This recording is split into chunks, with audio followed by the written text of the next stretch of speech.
আসসালামু আলাইকুম ওয়ারাহমাতুল্লাহি ওয়া বারাকাতুহু। প্রিয় দর্শক, শুভেচ্ছা নিন। আল্লাহ পাকের কাছে কোন কাজগুলি অধিক প্রিয়, আল্লাহ পাক যে কাজগুলি অধিক পছন্দ করেন, আল্লাহ পাকের কাছে যেই কাজগুলি বেশি গ্রহণযোগ্য, এমন তিনটি কাজ সম্পর্কে আজকে আমরা জানব। এই হাদিসটি পৃথিবীর বিভিন্ন মুতাবার হাদিসের কিতাবের মধ্যে উল্লেখ করা হয়েছে।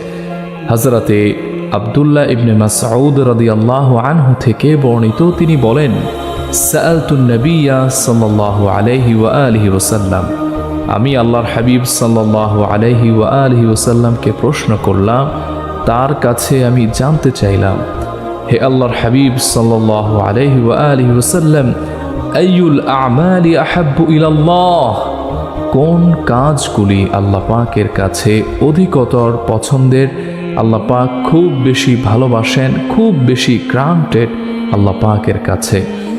আল্লাহর হাবিব সাল্লাল্লাহু আলাইহি ওয়া আলিহি ওয়াসাল্লাম বললেন, তিনটি কাজ আল্লাহ পাকের কাছে সবচাইতে বেশি পছন্দের, ভালো লাগার, ভালোবাসার।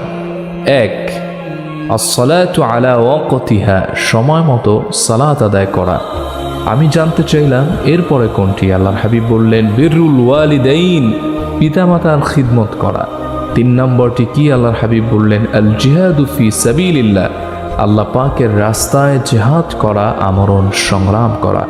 প্রিয় দর্শক, তিনটি কাজ আল্লাহ পাকের কাছে সবচাইতে প্রিয়। এক, সময় মতো সালাত আদায় করা। দুই, পিতামাতার খিদমত করা। তিন নম্বর, আল জিহাদ ফি সাবিলিল্লাহ, আল্লাহর রাস্তায় জিহাদ করা।